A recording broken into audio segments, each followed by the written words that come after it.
Bonjour. Si vous écoutez sur ma chaîne YouTube, je vous rappelle que vous pouvez cliquer sur s'abonner au bas de l'écran à droite. Merci.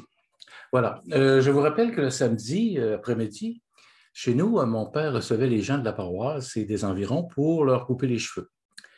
Les travaux s'arrêtaient à midi.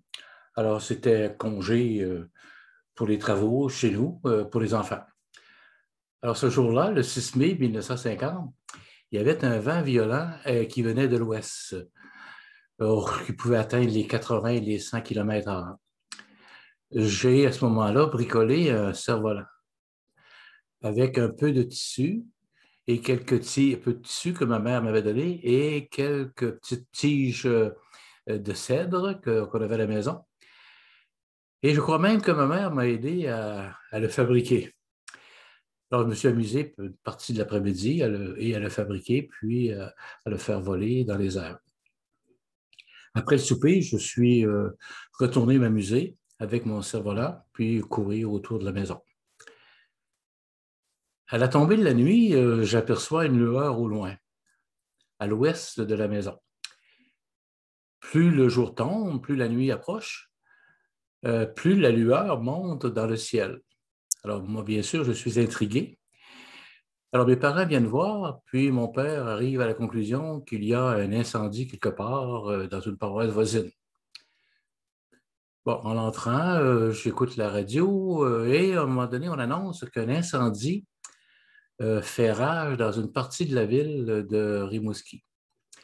À ce moment-là, on fait appel aux familles qui ont des proches à l'hôpital ou encore les familles qui ont des étudiants à différentes écoles de Rimouski, de bien vouloir venir les chercher. Bon, voici un bref résumé de cet événement. C'est que vers les 18 heures, le vent a provoqué la rupture d'un fil électrique à haute tension. En tombant, les étincelles se trouvèrent dans des cages de planches empilées dans la cour de la compagnie presse. Ça, c'était à l'ouest de la rivière Rimouski. Actuellement, on dit que c'est Nazareth. Alors, le feu s'est propagé rapidement au commerce. Entre autres, il y avait tout près de manufactures de boîtes de carton et ensuite quelques maisons avoisinantes. Alors, toute cette partie, la partie ouest de la rivière, une bonne partie a été brûlée, mais le feu a traversé rapidement, à cause des vents, a traversé rapidement la rivière et a détruit le pont de la rivière. Justement, c'est la rivière Rimouski.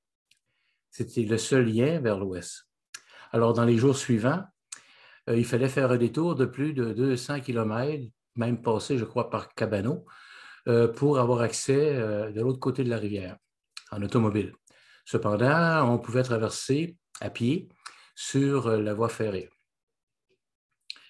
Bon, devant l'ampleur du sinistre, on raconte qu'on a déplacé les 200 malades qu'il y avait à l'hôpital Saint-Joseph à Rimouski. À ce moment-là, mon frère, qui était étudiant au séminaire, a raconté qu'il avait lui-même aidé à déplacer des malades vers d'autres établissements au sud de la ville ou encore au sanatorium pour les patients, les malades qui étaient beaucoup plus mal en point. Alors, on a utilisé tout ce qui était disponible, les ambulances, les voitures de police, même des camions et parfois même des particuliers ont offert leur service. Et on a déplacé tous ces malades vers le couvent des Sœurs du Saint-Rosaire ou encore à l'école normale des Ursulines ou à l'école d'agriculture. Et même quelques hôtels à l'est de la ville ont accueilli des malades. Bon, l'armée, il y avait un camp militaire tout près, au sud, et l'armée avait fourni des lits ou des matelas. Bon, il y a un autre étudiant célèbre qui est au séminaire, Gilles Vigneault, qui est étudiant, a lui-même déjà raconté cette nuit d'horreur. Bon, il y a eu près de 350 unités de logement qui ont été détruites. Beaucoup de sinistrés. On parle d'environ 2500 personnes qui ont été prises en charge par la Croix-Rouge. ou qui ont été accueillis chez des parents ou des familles autour de Rimouski. Bon, bien sûr, il y a eu également des dizaines de commerces sur la rue Saint-Germain et beaucoup d'autres établissements qui ont été détruits. On parle de l'hospice et l'orphelinat des Sœurs de la Charité. Il y avait le couvent des Sœurs de la Sainte-Famille, puis une partie du séminaire, puis de l'hôpital et du palais de justice. Le brasier s'est arrêté à la hauteur de la cathédrale.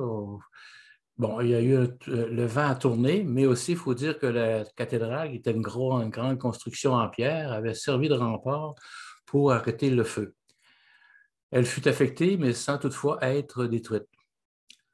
Le lendemain, mon père, qui voulait prendre des nouvelles de sa sœur, qui résidait dans le secteur incendié, on a demandé à mon oncle de nous conduire jusqu'à Rimouski. Bon, il était impossible d'entrer dans le site, sur le site. Ce qu'on voyait était triste. Je me souviens des dizaines de cheminées qui étaient restées debout. Alors, nous sommes allés chez une tante dans un rang au sud de la ville. Ma tante avait accueilli, bien sûr, la famille de sa sœur qui avait tout perdu dans l'incendie, ainsi qu'il y avait un couple d'amis. Alors, la reconstruction a été rapide parce qu'il y avait de l'aide qui était arrivée de partout dans le monde, des vêtements, du matériel et beaucoup de dons qui venaient de différentes compagnies et même des villes dans le monde.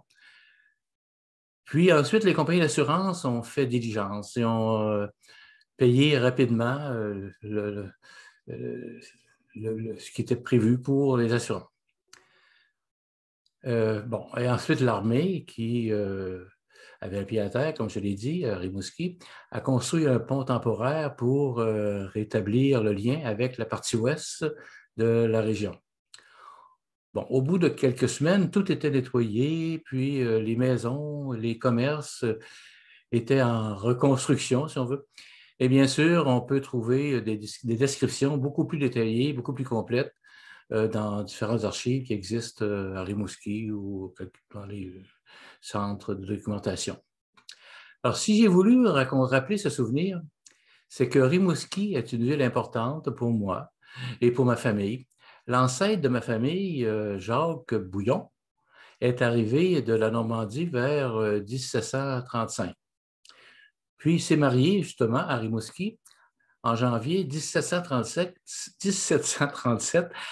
avec Françoise Laurent, aujourd'hui on dirait Saint-Laurent, qui était la nièce du seigneur de l'endroit, le seigneur Lepage.